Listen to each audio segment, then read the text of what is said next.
Hello, I hope we're all doing well. Welcome back to more esports news. This, of course, all around Tfue and allegations apparently of him suing the FaZe Clan organization. I feel like I need to clarify a few things right off the bat. If you guys missed this morning's video, I will link it down below for all of you guys, giving a few opening details as this lawsuit being put into action sometime what we expect to be very soon. The allegations in that, though, kind of have a bit of a range. The first of which is an unfair contract disputing earnings. We'll talk about that in a second here. Along with that, illegal gambling, underage drinking, and very lastly, the illegal signing of a very underage player who apparently had to lie about their age. I firstly want to clarify when it comes to FaZe Highsky, the alleged 13-year-old when he was signed and actually went to the Clout House, apparently coming out now that he was only 11 years old and forced to actually lie about his age. I must clarify right now, he is not being accused of underage drinking. He has now taken to Twitter several times to deny that. I don't think he's denying the fact that he was the 11-year-old who he and his family had to lie about being 13 years old when he was signed. He was not the one for underage drinking. The underage drinking was for Turner, aka Tfue,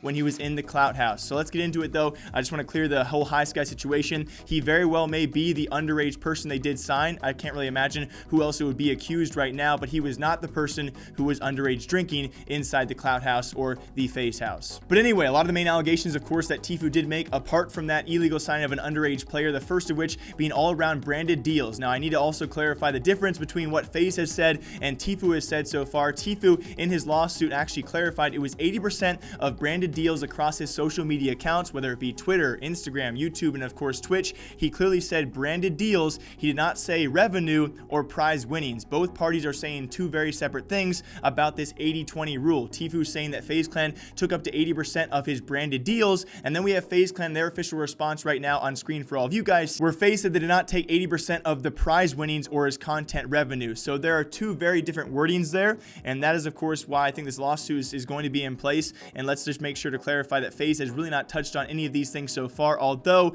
what we've seen so far from both sides, you cannot really prove anything true quite yet. So I will say it seems a bit weird about the way this lawsuit was approached in terms of everything he did attack, and a lot of them are kind of minor details about this. So of course, FaZe's official response also stated they'd only taken $60,000 in total from Tfue, zero content revenue from any of his Twitch channels, YouTube channels, so on and so forth. $60,000 total. They go on to state as well they have made him millions of dollars, and so of course that being the argument as to why he would complain about this when he is making so much and they have taken so little, which should be a valid argument if what they are saying is true. And there's more to come on the whole branded deals thing, because again, Tfue is arguing they are taking 80% of his branded deals. FaZe responds saying they're not taking 80% of his prize winnings, which are two very different arguments. And the most important part about this is FaZe's response so far. We'll wait for, of course, Keemstar video on Drama Alert, other things to come out source-wise about this, but FaZe did not really touch on anything that Tfue talked about in the lawsuit so far. Because again, for the third time, he talked about branded deals, that being the unfair part of his contract. He talked about illegal gambling. He talked about an underage player being signed, potentially being Highsky, and then very lastly being pressured to underage drinking.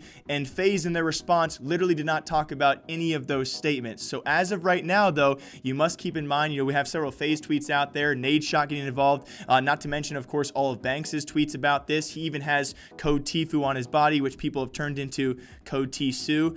I love the internet sometimes, how creative they are. It's really gone back and forth. Even Banks' response to Nadeshot about this, and of course organizations having unfair contracts. I think it was greatly worded by Nadeshot. The Banks, a bit of a tempered response it seems right now, but everything going on right now, let's keep in mind, nothing can be proven true, fully true right now. And I know we have definitely a lot of FaZe fans out there, certainly a lot of Tfue fans out there taking sides on this, and we're gonna have to wait for updates on this and actual more information and actual evidence as to who is in the right here, because it does seem very odd, the approach that Tfue did take in the terms of everything he accused him of being a very different thing. It's almost like he's trying to attack from any side possible and hope something actually sticks in terms of a lawsuit. But with that being said, is there validation, right? It does not matter what you guys think of whether you think him drinking at 20 or 19 or 20 years old is wrong or not. By the law, it would be wrong, and that would stick likely in a legal setting if he actually can confirm he was pressured into doing those kind of things. Illegal gambling, we have no idea what he meant by that, unless he just meant